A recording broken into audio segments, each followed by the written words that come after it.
Assalamualaikum warahmatullahi wabarakatuh. Perkenalkan saya Friliani Septiani dengan NPM 102230008 dari kelas B23 S1 Akuntansi. Di sini saya akan menjelaskan materi terkait kantor pusat dan kantor cabang.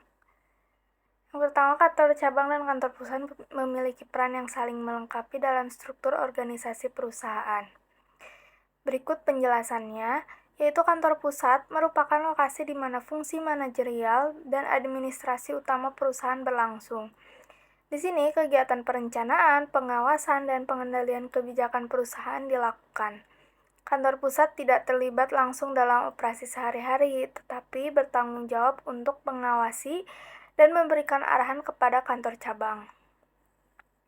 Berikut tugas dan fungsi kantor pusat, yaitu pertama, mengendalikan kebijakan dan prosedur operasional. Yang kedua, menetapkan target penjualan dan kinerja keuangan.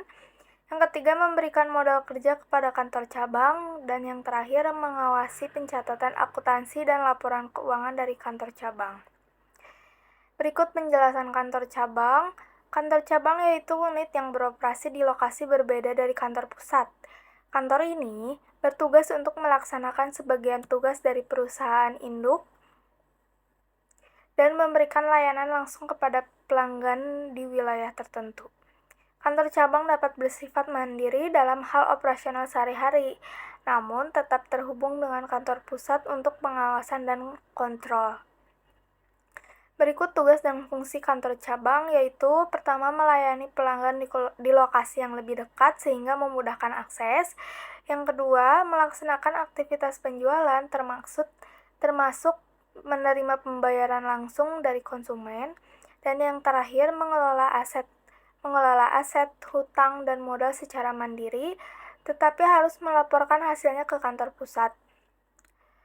Berikut hubungan antara kantor pusat dan kantor cabang.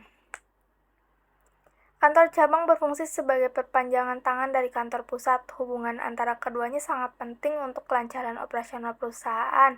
Seperti pengawasan, kantor pusat mengawasi aktivitas kantor cabang melalui laporan yang dikirimkan secara berkala.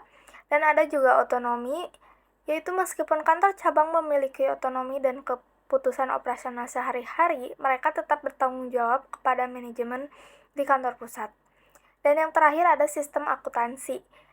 Dalam banyak kasus, pencatatan akuntansi dilakukan oleh kantor pusat atau sistem sentralisasi, namun beberapa kantor cabang juga melakukan pembukuan sendiri untuk transaksi yang terjadi di mereka.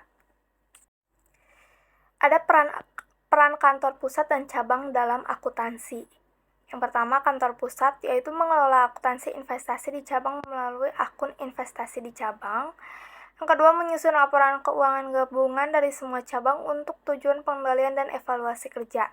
Terakhir, mengawasi dan memberikan modal kerja kepada cabang serta menangani pencatatan aset tetap. Ada kantor cabang, yaitu melaksanakan transaksi penjualan dan pembelian barang secara langsung. Kedua, mencatat penerimaan kas dari penjualan dan pengeluaran kas untuk biaya operasional. Yang ketiga, menyusun laporan keuangan yang dikirimkan ke kantor pusat untuk konsolidasi. Kesimpulannya, kantor cabang memiliki peran vital dalam memperluas jangkauan pasar perusahaan dan meningkatkan kepuasan pelanggan. Sementara itu, kantor pusat berfungsi sebagai pengendali utama yang memastikan bahwa semua cabang beroperasi sesuai dengan kebijakan perusahaan. Pengelolaan akuntansi antara kantor pusat dan cabang harus dilakukan dengan sistem yang sesuai dengan kebutuhan organisasi. Pemilihan antara sistem sentralisasi atau desentralisasi akan mempengaruhi efisiensi operasional dan akurasi laporan keuangan. Kerjasama yang baik antara kedua entitas ini sangat penting untuk mencapai tujuan bisnis secara keseluruhan. Sekian materi dari saya, mohon maaf apabila ada kekurangan atau salah kata dalam menyampaikan materi. Atas perhatiannya saya ucapkan terima kasih. Wassalamualaikum warahmatullahi wabarakatuh.